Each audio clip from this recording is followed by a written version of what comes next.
कभी सोचा है कि बैंक अकाउंट से पैसे चुपचाप कैसे कट जाते हैं? ये एक ऐसी चौंकाने वाली सच्चाई है जो हमारे बैंकिंग सिस्टम के एक बहुत ही गंभीर पहलू को उजागर करती है और ये सीधे सीधे हम सब की मेहनत की कमाई से जुड़ी हुई है। 19,000 करोड़ रुपए। ये रकम इतनी बड़ी है कि सोचने में भी बहुत ज्यादा लगती है ना? लेकिन ये किसी सरकारी प्रोजेक्ट का बजट नहीं है और ना ही किसी बहुत बड़ी कंपनी का मुनाफा। नहीं, ये वो पैसा है जो भारतीय बैंकों ने सिर्फ पिछले 3 सालों में आम लोगों से वसूला है। तो सवाल ये उठता है कि इतना सारा पैसा आखिर आया कहाँ से? क्या ये बड़े बड़े बिजनेस से आया या फिर अमीर लोगों से? जवाब है बिल्कुल नहीं। ये पैसा काटा गया है उन लोगों के खातों से जो अपने अकाउंट में मिनिमम बैलेंस भी नहीं रख पाए। तो चलिए अब जरा गहराई से समझते हैं कि इस भारी जुर्माने का जो असली बोझ है वो आखिर उठा कौन रहा है। और सच कहूं तो इस पूरी कहानी का सबसे सबसे दर्दनाक हिस्सा शायद यहीं से शुरू होता है।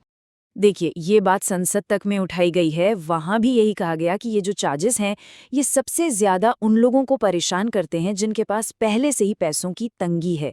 मतलब सीधे सीधे शब्दों में कहें तो ये एक ऐसा सिस्टम बन गया है जो गरीबी के लिए ही सजा दे रहा है। गरीब होने की सजा। ये कितना कड़वा सच है। ये सिर्फ नंबर नहीं है, इन नंबर्स के पीछे असली लोग हैं, उनकी अपनी कहानियां हैं। जरा उस बुजुर्ग के बारे में सोचिए जो अपनी पेंशन के पैसों से दवाई लेने जा रहा हो, या उस किसान के बारे में जिसकी थोड़ी सी भूल से बैलेंस कम हो गया, या फिर वो मजदूर जो दिन भर की मेहनत के बाद कुछ 100 रुपए कम होने की वजह से पेनल्टी भर रहा है। इन लोगों के लिए बैंक पैसा बढ़ाने की जगह नहीं है, ये तो अपनी छोटी मोटी बचत को सुरक्षित रखने के लिए पैसा रखते हैं। और सिस्टम उन्हीं की उस छोटी सी बचत पर जुर्माना लगा देता है।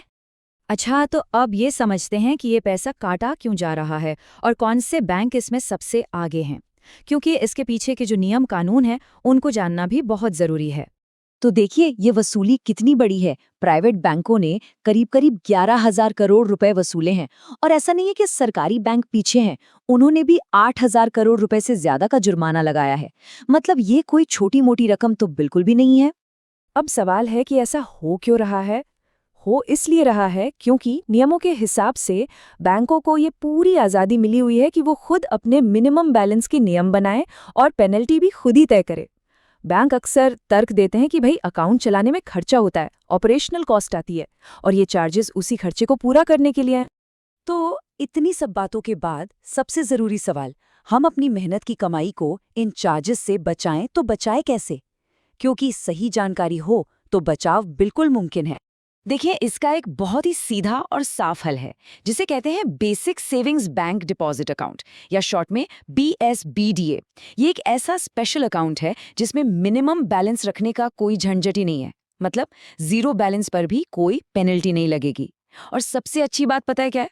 कानून के मुताबिक हर बैंक के लिए ये अकाउंट का ऑप्शन देना जरूरी है, कंपल्सरी है। तो करना क्या है? बिल्कुल सिंपल, 3 स्टेप्स हैं। पहला, अपनी बैंक ब्रांच में जाकर BSBDM अकाउंट के बारे में पता कीजिए। दूसरा, हाँ, ये ज़रूर समझ लें कि इसमें कुछ लिमिटेशंस हो सकती हैं, जैसे महीने में कितनी बार पैसे निकाल सकते हैं, ऐसी चीज़ें। और तीसरा, अगर ये अकाउंट आपकी ज़रूरतों से मेल खाता है तो बस अपने नॉर्मल सेविंग्स अकाउंट को इसमें कन्वर्ट करवा लीजिए। आगे से कोई जुर्माना नहीं लगेगा। ये सारी बातचीत ना हमें एक बहुत ही बुनियादी सवाल के सामने लाकर खड़ा कर देती है कि बैंकों का असली मकसद क्या है? लोगों को आर्थिक रूप से मजबूत बनाना या उनकी मजबूरी से कमाई करना? क्या एक ऐसे सिस्टम को जिसे बनाया तो लोगों की मदद के लिए गया था, उसे ही लोगों की गरीबी की सजा देने का हक होना चाहिए? ये एक ऐसा सवाल है जिसका जवाब हम सबको मिलकर सोचना होगा।